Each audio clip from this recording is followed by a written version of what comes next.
గణేశాయ నమః, గాయత్రీదేవ్య నమః, మహాసరస్వతి నమః, మాతాపితృభ్యో నమః. ముందుగా ప్రేక్షక వీక్షణ మహాశైలందరికీ కూడా నమస్కారం. అయితే 5వ తారీఖు జూలై 2026 ఆదివారం నుండి 11వ తారీఖు జూలై 2026 శనివారం వరకు కూడా ఈ వారం ద్వాదశ రాశుల వారికి కూడా ఎలా ఉండబోతుందో చూద్దాం. ఈ వారం మీ గోచార గ్రహగతులు కనుక చూసుకున్నట్లయితే చాలా అనుకూలమైన ఫలితాలే కనపడుతున్నాయి. ముఖ్యంగా ఎవరైనా విదేశాలు వెళ్ళాలనుకుంటే ఈ వారం చాలా బ్రహ్మాండంగా కలిసి వస్తుంది కాబట్టి వెళ్ళొచ్చు. నిరుద్యోగులు కూడా మంచి ఉద్యోగ అవకాశాలు కనపడుతున్నాయి. ఆకస్మిక ధనం అంటే ఎప్పుడో పెట్టిన ఇన్వెస్ట్మెంట్లన్నీ కూడా ఇప్పుడు ఖచ్చితంగా మీకు లాభాన్ని కలగజేస్తాయి. సంచలనాత్మకమైన నిర్ణయాలు తీసుకోగలుగుతారని చెప్పచ్చు. క్రయ విక్రయాలలో లాభాలు కనపడుతున్నాయి కాబట్టి ఏదైనా అమ్మినా కొనినా కూడా మీకు లాభం అయితే ఈ వారం బ్రహ్మాండంగా కనపడుతుంది. అలాగే ఆర్థికంగా స్థితిగతులు మెరుగ్గా ఉంటాయి. డబ్బులు బాగా సంపాదించడం, ఇన్వెస్ట్మెంట్ చేయడం బాగా కలిసి వస్తుంది. ఉన్నతమైన భావాలు కలిగి ఉంటారు. పరోపకారం, ఇతరులకి సహాయం చేస్తారు. అలాగే ధర్మబద్ధంగా ఉంటారు. మంచి వాళ్ళలా తయారవుతారు. అలాగే టెక్నికల్ రంగాల వారికి చాలా మంచి అభివృద్ధి కనపడుతుందని చెప్పొచ్చు. పరిస్థితులను అర్థం చేసుకోవడము, భవిష్యత్తు గురించి మంచి నిర్ణయాలు తీసుకోవడము బాగా కలిసి వస్తుంది. ఏదైనా అవకాశాలు ఉన్నా కూడా చేజారిపోకుండా జాగ్రత్త పడతారని చెప్పొచ్చు. కొంతమంది బంధువులు మీ ఎదుగుదలను చూసి మాత్రం కొంచెం ఈర్ష్య ద్వేషంతో అసూయపడుతూ ఉంటారు. అలాంటి విషయాల్లో జాగ్రత్త తీసుకోండి. ముఖ్యంగా ఏ పని ప్రారంభం చేసినా చాలా జాగ్రత్తగా ప్రారంభం చేసుకోవడము, జాగ్రత్తలు తీసుకోవడము మంచిది. అలాగే మీకు కొంతమంది సహాయ సహకారాలు అందించడానికి ప్రయత్నం చేస్తూ ఉంటారు. వాళ్ళని మాత్రం జాగ్రత్తగా చూసుకోండి. డబ్బుల విషయంలో కూడా ముఖ్యమైన అవసరాలకి ఖర్చులు పెట్టే అవకాశాలు, వాహనాలు వస్తువులు కొనుగోలు చేసే అవకాశాలు, ఇంటికి సంబంధించినటువంటి వస్తువులు కొనుగోలు చేసే అవకాశాలు బాగా కనపడుతున్నాయి. ఆరోగ్యం గురించి బాగా జాగ్రత్త పడతారు. దీర్ఘకాలిక రోగాలు తగ్గించుకునే ప్రయత్నం చేస్తారు. మీరు అనుకున్న కోరికలు కానీ లేదా సమస్యలు కానీ తీరతాయి. ఈ వారం ఇతర దేశాలలో ఉండే భారతీయులు కూడా కొత్త నిర్ణయాలు అనుకూలిస్తూ ఉంటాయి. ఉద్యోగ మార్పులు అనుకూలిస్తూ ఉంటాయి. మీరు తీసుకునే మంచి నిర్ణయాలే మీ జీవితాన్ని మార్చే అవకాశం కూడా ఈ వారం కనపడుతుంది. కొత్త వ్యాపార రుణాలు తీసుకోవడానికి ఈ వారం చాలా అనుకూలంగా కనపడుతుంది. రియల్ ఎస్టేట్లోని కానీ బంగారంలో కానీ భూముల్లో కానీ పెట్టే పెట్టుబడులు వృద్ధి అవుతున్నాయని చెప్పచ్చు. అలాగే సంతానం విషయంలో కూడా శుభవార్త, శుభ సమాచారం కనపడుతుంది. పిల్లలకు సంబంధించి చదువు కానీ, ఉద్యోగం కానీ, వివాహం కానీ ఇలాంటి విషయాలన్నీ కూడా చాలా అద్భుతంగా మీకు రాణింపు కనపడుతుంది. ప్రేమికుల మధ్య సంబంధ బాంధవ్యాలు బలపడుతూ ఉంటాయి. ప్రేమికుల మధ్య అద్భుతమైన అన్యోన్యత కనపడుతుంది. భార్యాభర్తలు కూడా ఒకళ్ళనొకరు అర్థం చేసుకుని సమస్యలు పరిష్కరించుకోగలుగుతారు. కుటుంబ సభ్యులతో చర్చించుకుని ఏదైనా ఆస్తి వివాదాలుంటే పరిష్కారం చేసుకోగలుగుతారు. అన్నదమ్ములతోటి, అక్క చెల్లెలతోటి వివాదాలు ఉంటే కనుక పరిష్కారం అయ్యే అవకాశం కనపడుతుంది. ఎప్పటి నుంచి ఎదురు చూస్తున్నటువంటి అవకాశాలు మీకు ఈ వారం రాబోతున్నాయి. వ్యాపారంలో అనేక రకాల వ్యాపారాలు చేయగలగడం, వ్యాపారాలను విస్తరింపజేయడంతో పాటుగా పెట్టుబడులు, లాభాలు పొందగలుగుతారు. ముఖ్యంగా వాహనాల విషయంలో మాత్రం జాగ్రత్తగా నడపకపోతే ప్రమాదాలు, యాక్సిడెంట్లు ఉన్నాయి. సీటు బెల్టులు, హెల్మెట్లు ఖచ్చితంగా పెట్టుకోండి. అయితే దూర ప్రయాణాలు చేయొచ్చు. వ్యవసాయం చేసేవారికి వాతావరణం అనుకూలించడమే కాదు, గిట్టుబాటు ధర వస్తుంది. వ్యవసాయ లాభాలు కనపడుతున్నాయి. అలాగే గొప్ప వ్యక్తిగా మారుతారు. వివాహ ప్రయత్నాలు ఫలిస్తాయి. విద్యార్థులు కూడా పోటీ పరీక్షలలో విజయం కనపడుతోంది. విదేశాల్లో చదువుకున్న వారికి కూడా పార్ట్ టైం జాబులు వచ్చే అవకాశాలు కనపడుతున్నాయి. ఉద్యోగస్తులకి క్రమశిక్షణతో కూడుకున్నటువంటి జీవన విధానము, ఉద్యోగ కార్యాలయాల అభివృద్ధి, విదేశాల్లో ఉద్యోగాలు చేసేవారు కూడా మంచి అవకాశాలు రాబోతున్నాయి. స్త్రీలకు ఇష్టమైన వ్యక్తులతో శారీరక కలయికలతో పాటుగా కుటుంబంలో ఉండే సమస్యలు పరిష్కారం అవుతాయి. కోరుకున్న కోరికలు నెరతాయి. ఉద్యోగపరంగా మంచి అభివృద్ధి కనపడుతుంది. వ్యాపారస్తులకి అద్భుతమైనటువంటి వ్యాపార రంగంలోకి ముందడుగు వేస్తారు. కొత్త పెట్టుబడులు పెట్టగలుగుతారు. అన్ని రంగాల వ్యాపారస్తులకి లాభాలు అయితే బ్రహ్మాండంగా కనపడుతూ ఉన్నాయి కాబట్టి కాలాన్ని సద్వినియోగపరచుకోవాల్సిందిగా తెలియజేస్తూ ఇక వృషభ రాశి వారి యొక్క ఫలితాలు. ఈ వారం మీ గోచార గ్రహగతులు కనుక చూసుకున్నట్లయితే కొంచెం మిశ్రమ ఫలితాలే కనపడుతున్నాయి కాబట్టి జాగ్రత్తగా ఉండాలి. వృత్తిపరంగా, వ్యాపారపరంగా పెద్దగా యోగము, లాభము కనపడటం లేదు. భూ వివాదాలు కనపడుతూ ఉన్నాయి. కావలసిన వ్యక్తులతోటి విరోధాలు కనపడుతూ ఉన్నాయి. కొత్త వ్యక్తులతో లావాదేవీలు జరిపిన, డబ్బులు అప్పులు ఇచ్చినా నష్టపోతారు కాబట్టి జాగ్రత్తగా ఉండాలి. ముఖ్యంగా మాట పట్టింపులు, మొండితనము, ఎదుటి వాళ్ళ మాటలు పట్టించుకోకపోవడం లాంటివి కనపడుతూ ఉన్నాయి. అలాగే బంగారం వస్తువులు కానీ, వెండి వస్తువులు కానీ, విలువైన వస్తువులు కానీ చేజార్చుకోవడము, దొంగతనాలు జరిగే అవకాశాలు ఉన్నాయి. జాగ్రత్తగా ఉండాలి. ముఖ్యంగా నమ్మక ద్రోహులు మిమ్మల్ని ఏదో రకంగా పాడు చేయాలనుకున్నారు పెరిగిపోతుంటారు. జాగ్రత్త. అలాగే బాధ్యతారాహిత్యం, చేయవలసిన పనులు సమయాన్ని చేయలేకపోవడం కనపడుతుంది. అలాగే మీకు ప్రేమించే వాళ్ళు, మీకు సహకరించే వాళ్ళ మీద కోప్పడ్డం లాంటివి కనపడుతుంది. ఏదైనా అగ్రిమెంట్లు కుదుర్చుకునేటప్పుడు రాతకోతల విషయంలో జాగ్రత్త వహించాలి, లేకపోతే నష్టాలు ఉంటాయి.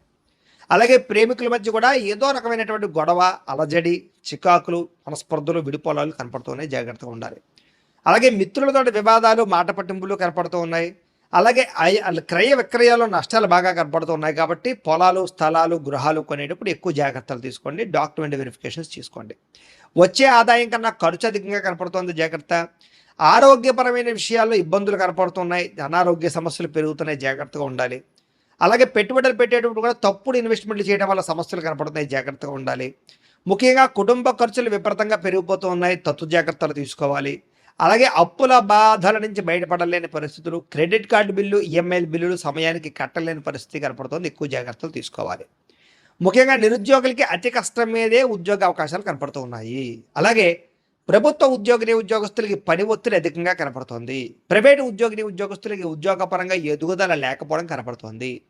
కోరికలు, శారీరక వ్యామోహాలు, అనవసరమైనటువంటి సంపర్కాలు, వివాహేతర సంబంధాలు కనపడుతూ ఉన్నాయి, చాలా జాగ్రత్తగా ఉండాలి ఈ వారం.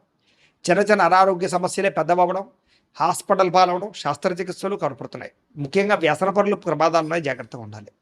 ఇతర దేశాల్లో ఉండే భారతీయులకు ఉద్యోగ సమస్యలు, ఆర్థిక ఇబ్బందులు అధికమవుతున్నాయి. ముఖ్యంగా నరఘోష అధికంగా కనపడుతోంది, ప్రయాణాల్లో ప్రమాదాలు కనపడుతున్నాయి. వివాహ సంబంధాలు కూడా కుదిరి వెనక్కి వెళ్ళిపోవడము, అనవసరమైన గొడవలలో ఇముడీకృతం అవ్వడము, ప్రేమికుల మధ్య దూరం జరిగే అవకాశాలు కనపడుతున్నాయి. అలాగే భార్యాభర్తల మధ్య కూడా అనుమానపు ఆలోచనలు పెరిగిపోతున్నాయి. గృహ నిర్మాణ పనులు ఆలస్యం అవ్వడము, డబ్బులు వృధాగా ఖర్చు అవ్వడము జరుగుతోంది. అలాగే బ్యాంకు లావాదేవీలు సరిగ్గా సాగకపోవడము, ప్రయాణాల్లో ప్రమాదాలు, ధన నష్టము కూడా కనపడుతుంది, జాగ్రత్తగా ఉండాలి. దూర ప్రయాణాలు వాయిదా వేసుకోండి. విదేశీ ప్రయాణాలు, వీసాలు రిజెక్ట్ అయ్యే అవకాశాలు ఉన్నాయి, జాగ్రత్త పడండి. విద్యార్థులకి చదువుకునే సమయంలో ఆశయం లేకపోవడం వల్ల, ఒక గోల్ లేకపోవడం వల్ల, చదువు విలువ తెలియలేకపోవడం వల్ల, పోటీతత్వం లేకపోవడం వల్ల, బద్ధకము వల్ల, లేజినెస్ వల్ల చదువు పాడే అవకాశం ఉంది కాబట్టి చాలా జాగ్రత్తగా చదువుకోండి. ఉద్యోగస్తులకి అనుకోని చికాకులు, ఉద్యోగ కార్యాలయంలో అస్వస్థత, అనవసరమైనటువంటి ఆందోళన, పై అధికారి యొక్క ఒత్తిడి, మెంటల్ స్ట్రెస్ కనపడుతుంది. స్త్రీలకి భర్తతో విభేదాలు, మానసిక అశాంతి, విరక్తి ఆలోచనలు కనపడుతున్నాయి. వ్యాపారస్తులకి పెట్టుబడులు తగ్గ లాభాలు కనపడటం లేదు, స్వల్ప నష్టాలు కూడా కనపడుతున్నాయి కాబట్టి చాలా జాగ్రత్తగా కాలాన్ని సద్వినియోగపరచుకోవాల్సిందిగా తెలియజేస్తూ, అయితే ప్రేక్షకులకి ముఖ్య గమనిక ఏమిటయ్యా అన్నట్లయితే కనుక, ఇప్పటిదాకా మేము చెప్పినటువంటి ఈ ఫలితాలన్నీ కూడా గోచార ఫలితాలు, అంటే ఈ రాశిలో ఉండేటటువంటి కోటాను కోట్ల మంది అందరికీ వర్తిస్తాయి కాబట్టి ఆ రకంగా వినే ప్రయత్నాన్ని చేయండి. ఒకవేళ మీ పర్సనల్ జాతకం అంటే మీకు ఒక్కరికి ఎలా ఉందో తెలుసుకోవాలి అన్నా, లేదా ఏదైనా సమస్యలతో ఇబ్బంది పడుతూ ఉన్నా, దానికి మీ date of birth, time, place of birth, మీ పేరు మా వాట్సాప్ నెంబర్కి మెసేజ్ పెట్టినా, లేదా మాకు ఫోన్ చేసినా కూడా మీ జాతకం ఎలా ఉందో చూసి చెప్పే ప్రయత్నాన్ని చేస్తాము. లేదా ఏదైనా సమస్యలతో ఇబ్బంది పడుతూ ఉంటే కనుక వాటికి పరిహారాలు చెప్పడం కానీ, లేదా పరిహారాలని మా పీఠంలో ఉండే బ్రాహ్మణుల ద్వారా ఈ రకంగా జపాలు అని, ఈ రకంగా మండప ఆరాధనలు, ఈ రకంగా అభిషేకాలు, ఈ రకంగా హోమాలు నిర్వర్తింపచేసి వీటికి సంబంధించినటువంటి ప్రసాదాన్ని మీకు కొరియర్ ద్వారా పంపించే ప్రయత్నం చేస్తాం. లేదా మీరు స్వయంగా వచ్చి పాల్గొన్నా కూడా మీ చేతే కార్యక్రమాలు కూడా నిర్వర్తింపజేసే ప్రయత్నం చేస్తాము అని తెలియజేస్తూ, అలాగే మీరు ఎవరికైనా సరే పూర్తి జాతకం ఈ రకంగా పుస్తకం రూపంలో కావాలన్నట్లయితే దానికి కూడా మీ date of birth, time, place of birth, మీ పేరు మా వాట్సాప్ నెంబర్కి మెసేజ్ పెట్టినా, లేదా మాకు ఫోన్ చేసినా కూడా మీ జాతకాన్ని మేము ఈ రకంగా రాసి, ఇలా కంప్యూటర్లో డీటీపీ చేయించి, ఈ రకంగా పుస్తకం రూపంలో బైండింగ్ చేయించి ఈ పుస్తకాన్ని మీకు కొరియర్ ద్వారా పంపించే ప్రయత్నం చేస్తాం. ఇందులో మీ పూర్తి జాతకం అంతా కూడా రాసి ఉంటుంది, చక్కగా చదువుకోవచ్చు. ఇది మీకు జీవితాంతం ఉపయోగపడుతుంది. కాబట్టి మీరు ఎవరికైనా సరే ఈ పూర్తి జాతకం ఇలా పుస్తకం రూపంలో కావాలన్నా కూడా మమ్మల్ని సంప్రదించవచ్చు అని తెలియజేస్తూ, అలాగే ఇంట్లో డబ్బు నిలబడకపోవడము, ఆర్థిక ఇబ్బందులు, రుణబాధలు, వ్యాపారాలు సరిగ్గా సాగకపోవడము, ఇలాంటి సమస్యలతో ఇబ్బంది పడుతూ ఉంటే కనుక అలాంటి వాటికి ఇలాంటి జన వశీకరణ యంత్రము అని ఉంటుంది. లేదా ఇంట్లో కానీ వ్యాపార సంస్థలో కానీ నరదృష్టి వల్ల కానీ, నరఘోష వల్ల కానీ ఇబ్బందులు పడుతూ ఉంటే కనుక అలాంటి వాటికి ఇలాంటి నరఘోష యంత్రము అని ఉంటుంది. లేదా ఇంట్లో మనశ్శాంతి లేకపోవడము, నిద్ర పట్టకపోవడం, పీడకలలు రావడము, లేదా కుటుంబ కలహాలు, ఆర్థిక వివాదాలు, లేదా కోర్టు సమస్యలు, పోలీస్ కేసులు ఇరుకోవడం లాంటి సమస్యలతో ఇబ్బంది పడుతూ ఉన్నా, లేదా ఎవరన్నా ప్రయోగం చేసేసరికి అనుమానాలు వస్తూ ఉన్నా, అలాంటి వాటికి ఇలాంటి శూలిని దుర్గా యంత్రం ఉంటుంది. కాబట్టి ఈ యంత్రాలు ఏ యంత్రం కావాల్సినా సరే మీరు మాకు గోత్రాల పేర్లు తెలియజేసినట్లయితే మీకు కావలసినటువంటి యంత్రానికి పూజలు, జపాలు, హోమాలు నిర్వర్తింపజేసి ఆ యంత్రాన్ని మీకు కొరియర్ ద్వారా పంపించే ప్రయత్నం చేస్తాము అని తెలియజేస్తూ, వీటికి సంబంధించిన సందేహాలు ఉన్నట్లయితే కనుక మమ్మల్ని సంప్రదించండి. అలాగే ఇప్పటిదాకా మేము చెప్పినటువంటి ఈ ఫలితాలన్నీ కూడా మీకు దగ్గరగా వచ్చేయలేదా అనే విషయాన్ని కింద కామెంట్ రూపంలో తెలియజేయండి. అలాగే ఈ వీడియో కనుక మీకు నచ్చినట్లయితే ఖచ్చితంగా లైక్ చేయండి, అందరికీ షేర్ చేయండి. ఇంకా ఎవరైనా ఛానల్ కనుక సబ్స్క్రైబ్ చేసుకోకుండా ఉన్నట్లయితే కనుక కాస్త సబ్స్క్రైబ్ కూడా చేసుకోవాల్సిందిగా మనస్ఫూర్తిగా ఆశిస్తూ, గోబ్రాహ్మణేభ్యః శుభమస్తు నిత్యం, లోకాః సమస్తాః సుఖినో భవంతు, స్వస్తి.